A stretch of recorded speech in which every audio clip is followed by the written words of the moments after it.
મળીને અન્ને ઝેરવાળો ખોરાક. આજથી 40 વર્ષ પહેલા એટલી બધી બીમારી નહોતી અને છેલ્લા 10 થી 15 વર્ષમાં ખૂબ બીમારી વધી છે. એનું મુખ્ય કારણ શું? ઓજક્ષય. આયુર્વેદમાં શાસ્ત્રમાં લખ્યું છે કે માણસ વિષનું સેવન કરે, ઝેરનું, એટલે ઓજક્ષય થાય, અને ઓજક્ષય થાય એટલે બધી જ બીમારી થાય. તો વિષ એટલે ઝેરયુક્ત ભોજન. અત્યારે જે આપણે બજારમાંથી શાકભાજી લઈએ છીએ એ શાકભાજી નથી, ઝેર છે. કોઈ મને પૂછે કે સાહેબ કેન્સરની તમે એટલા બધા દર્દી જોયા, નંબર 1 દવા કઈ? તો પહેલી પંચગવ્ય, પછી ગૌમૂત્ર, ત્રીજું પ્રાણાયામ અને ચોથું દવા વગરનું શાકભાજી. દર્દીને રિકવરી હોય, ચોથા સ્ટેજમાંથી ત્રીજા સ્ટેજમાં આવી ગયો હોય, બીજા સ્ટેજમાં આવી ગયો હોય, અને અચાનક વધીને આવે, તમે પ્રશ્ન પૂછો એટલે મોટા ભાગના પ્રશ્ન એ આવે કે બજારના શાકભાજી.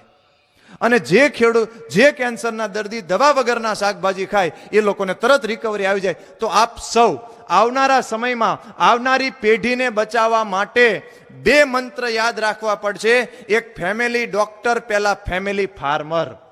જો ફેમિલી ફાર્મર ન મળે તો પછી તમારે ટેરેસ ગાર્ડનિંગ અથવા કિચન ગાર્ડનિંગ કરવું જ પડશે.